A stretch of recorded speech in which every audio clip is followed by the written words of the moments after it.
കൊല്ലത്ത് CPM സംസ്ഥാന സമ്മേളനം ഇന്ന് അവസാനിക്കുകയാണ് അല്ലേ? അവരുടെ പുതിയ സെക്രട്ടറി സംസ്ഥാന കമ്മിറ്റി അംഗങ്ങളെയൊക്കെ ഇന്ന് അറിയാൻ സാധിക്കും. എന്നാൽ ആ വാർത്തയിലേക്ക് തന്നെയാണ് നമ്മളും പോകുന്നത്. വിമർശനങ്ങൾക്കും അഭിപ്രായ ഭിന്നതകൾക്കും ഒടുവിൽ കൊല്ലത്ത് തുടരുന്ന CPM സംസ്ഥാന സമ്മേളനം ഇന്ന് സമാപിക്കും. MV ഗോവിന്ദൻ വീണ്ടും സംസ്ഥാന സെക്രട്ടറി ആകാനാണ് സാധ്യത. പുതിയ സംസ്ഥാന കമ്മിറ്റിയും ഇന്ന് നിലവിൽ വരും. വിമർശനങ്ങളെ മനസ്സിലാക്കി തിരുത്തുമെന്നും ഇന്നലെ നടന്ന മറുപടി പ്രസംഗത്തിൽ ഗോവിന്ദൻ പറഞ്ഞു. നവീകരണത്തിനുള്ള പ്രക്രിയയാണ് നടക്കുന്നതെന്നും അതിന്റെ ഭാഗമായി വിമർശനങ്ങളെ കാണുന്നുവെന്നുമാണ് പരാമർശം.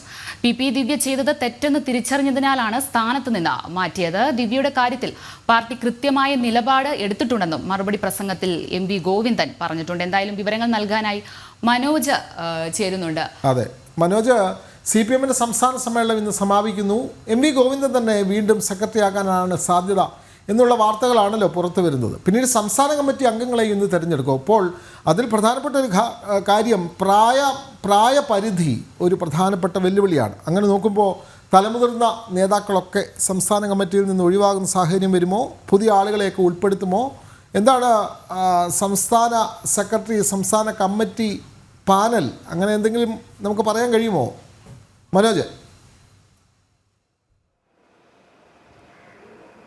തീർച്ചയായും 6-ാം തീയതി ആരംഭിച്ചിട്ടുള്ള CPM സംസ്ഥാന സമ്മേളനം ഇന്ന് പൊതുസമ്മേളനത്തോടു കൂടിയാണ് അവസാനിക്കുക. ഇന്നാണ് തെരഞ്ഞെടുപ്പ് നടക്കുക. CPM സംസ്ഥാന സെക്രട്ടറിയായി MV ഗോവിന്ദൻ തന്നെ തുടരുമെന്നാണ് അറിയാൻ സാധിക്കുന്നത്. 72 വയസ്സാണ്. അദ്ദേഹം തന്നെ വീണ്ടും തുടരും. അതോടൊപ്പം തന്നെ 87 അംഗ സംസ്ഥാന കമ്മിറ്റിയാണ് ഉണ്ടാകുക. ഇതിലേക്ക് ഒട്ടനവധി സംസ്ഥാന കമ്മിറ്റി അംഗങ്ങൾ ഒഴിയാൻ സാധ്യതയുണ്ട് എന്നുള്ളതാണ്. അതായത് പ്രായപരിധിയിൽ ഒഴിയുന്നതിനപ്പുറം മറ്റ് കാരണങ്ങളാലും ഒഴിയുന്നവരുണ്ട്. അതോടൊപ്പം തന്നെ അനാരോഗ്യത്തിൽ ഒഴിയുന്നവരുണ്ട് എന്നുള്ളവരാണ്.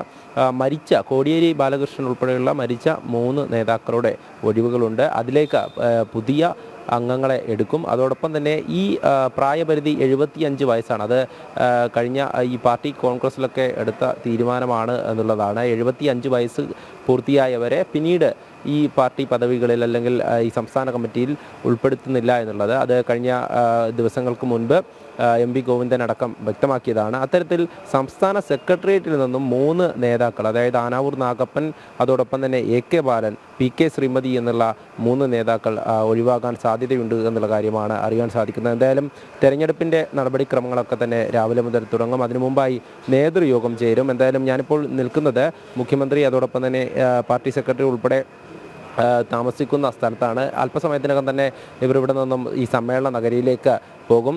അവിടെയാണ് മറ്റ് നടപടിക്രമങ്ങൾ നടക്കുക. എന്തായാലും തെരഞ്ഞെടുപ്പുമായി ബന്ധപ്പെട്ടിട്ടുള്ള വാർത്തകൾക്ക് തന്നെയാണ് ഇന്ന് കൂടുതലായും അത് തന്നെയാണ് പുറത്തു വരിക. ആരൊക്കെയാണ് പുറത്തു പോകാൻ സാധ്യത, അല്ലെങ്കിൽ ആരൊക്കെയാണ് പുതിയ മുഖങ്ങൾ എന്നുള്ളതാണ്. ഈ സംസ്ഥാന സെക്രട്ടേറിയറ്റിലേക്ക് MV രാജേഷ് ഉൾപ്പെടെയുള്ള മന്ത്രിമാർ ഉൾപ്പെടെയുള്ള പുതുമുഖങ്ങൾ സംസ്ഥാന സെക്രട്ടേറിയറ്റിലേക്ക് വരും എന്നുള്ള കാര്യമാണ് അറിയാൻ സാധിക്കുന്നത്. എന്തായാലും ഈ ഒഴിവുകളിൽ നിന്നും എണ്ണം കൂട്ടില്ല എന്നുള്ളതാണ് അറിയിച്ചിട്ടുള്ളത്. 87 അങ്ങനെ തന്നെ നിലനിർത്തിക്കൊണ്ട് ഒഴിവുകൾക്കനുസരിച്ചുള്ള ഈ ഉൾപ്പെടുത്തലുകളാണ് നടക്കുന്നത്. എന്തായാലും ഇന്ന് നടക്കുന്നത് ഈ തിരഞ്ഞെടുപ്പും അതോടൊപ്പം തന്നെ മുഖ്യമന്ത്രിയുടെ മറുപടി പ്രസംഗമുണ്ടാകും. ഈ നയരേഖയിന്മേൽ നടന്ന ചർച്ചയിൽ കഴിഞ്ഞ ദിവസം ഈ നയരേഖയിന്മേൽ ചർച്ച നടന്നിരുന്നു. 27 പേരാണ് ഈ ചർച്ചയിൽ പങ്കെടുത്തിട്ടുള്ളത്. അതിൽ തന്നെ ഈ നയരേഖയുമായി ബന്ധപ്പെട്ടിട്ടുള്ള ചില കാര്യങ്ങൾ, അതായത് ഉൾപ്പെടുത്തുവാനുള്ള കാര്യങ്ങളും അതോടൊപ്പം തന്നെ ജനവിരുദ്ധമാകരുത് എന്നുള്ള ആശങ്ക കൂടെ ഈ പ്രതിനിധികൾ പങ്കുവച്ചിരുന്നു എന്നുള്ളതാണ്. കാരണം സെസ് ചാർജ്, അതോടൊപ്പം തന്നെ യൂസർ ഫീ കാര്യങ്ങളിലൊക്കെ അത്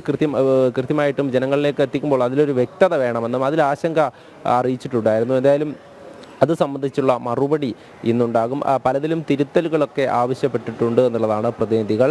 അപ്പോൾ മുഖ്യമന്ത്രി തന്നെ അവതരിപ്പിച്ച ഈ നവകേരളത്തിൻ്റെ പുതുവഴികളെന്നൊക്കെ ആ ഒരു ആലേഖനം ചെയ്തിട്ടുള്ള നയരേഖയിൽ ഇന്ന് മറുപടി പ്രസംഗമുണ്ടാകും. അതോടൊപ്പം തന്നെ കഴിഞ്ഞ ദിവസം MV ഗോവിന്ദൻ മറുപടി പ്രസംഗത്തിൽ സൂചിപ്പിച്ചതാണ് തെറ്റ് തിരുത്തി മുന്നോട്ട് പോകുമെന്നുള്ളത്. കാരണം പാർട്ടി സെക്രട്ടറിക്കെതിരെ വലിയ വിമർശനമാണ് ഉയർന്നിരുന്നത്. തുടർന്നാണ് ഇക്കാര്യം സൂചിപ്പിക്കുന്നത്. അതോടൊപ്പം തന്നെ PP ദിവ്യയുടെ കാര്യം, അതായത് PP ദിവ്യയെ തള്ളിയാണ് MV ഗോവിന്ദൻ സംസാരിച്ചിട്ടുള്ളത്. കാരണം ഒരു സമീപനമാണ് പാർട്ടി ഇക്കാര്യത്തിൽ സ്വീകരിച്ചത്. PP ദിവ്യയെ തള്ളി പറഞ്ഞിരിക്കുന്നത്. അപ്പോൾ PP ദിവ്യക്കെതിരായ ലാൻഡ് റവന്യൂ കമ്മീഷണറുടെ റിപ്പോർട്ട് വരുന്ന ഘട്ടത്തിലാണ് CPM കൃത്യമായി സംസ്ഥാന സമ്മേളനത്തിൽ PP ദിവ്യയെ തള്ളി പറയുന്നത്.